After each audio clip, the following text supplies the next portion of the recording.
একটি স্তম্ভ যার নিচে ঢুকে যায় কাপড়, কিন্তু মাটি ছোঁয় না। একটি মন্দির যেখানে পাথর কথা বলে আর বিজ্ঞান চুপ করে যায়।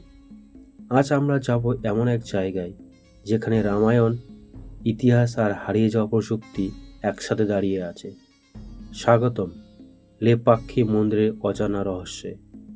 লেপাক্ষী মন্দির অবস্থিত অনন্তপুর জেলা, অন্ধ্রপ্রদেশ, একটি পাথুরে পাহাড়ের উপর। এই মন্দির বিখ্যাত ঝুলন্ত স্তম্ভের জন্য, বিশাল নাগলিঙ্গের জন্য, ভারতের অন্যতম বৃহৎ পাথরের নন্দীর জন্য, রামায়ণের সঙ্গে সংযোগের জন্য। এটি শুধু মন্দির নয়, এটি একটি আর্কিটেকচারাল পাজেল। রামায়ণ অনুযায়ী রাবণের সঙ্গে যুদ্ধের সময় জটায়ু গুরুতর আহত হন।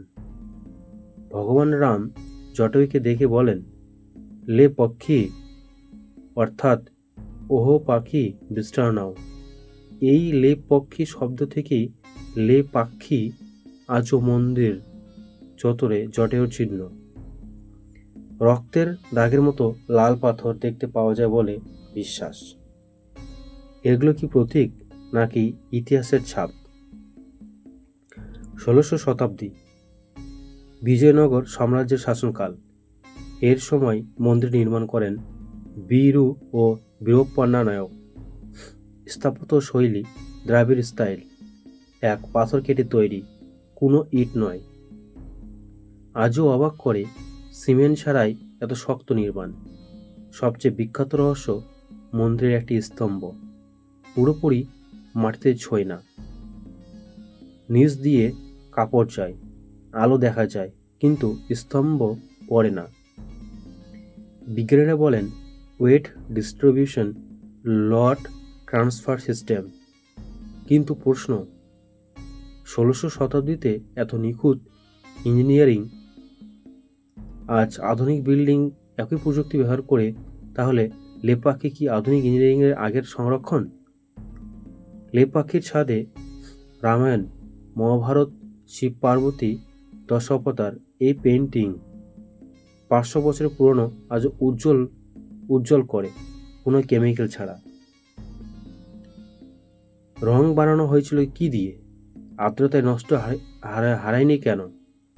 এগুলো প্রমাণ করে ancient India had advance material science.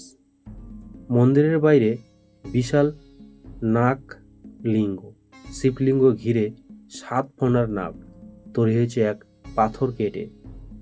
অনেকে বলেন এখানে শক্তির প্রবাহ অনুভব হয়, ধ্যান করলে অদ্ভুত প্রশান্তি আসে। এটি কি চৌম্বকীয় শক্তি নাকি নিছক বিশ্বাস?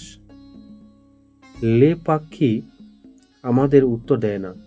লেপাক্ষী আমাদের ভাবতে শেখায়। হয়তো আমরা শুধু মন্দির দেখছি, কিন্তু বুঝতে পারছি না এর ভিতরে বিজ্ঞান। স্তম্ভ ঝুলে আছে, ইতিহাস দাঁড়িয়ে আছে, আর প্রশ্ন আজও মাটিতে পড়ে নেই।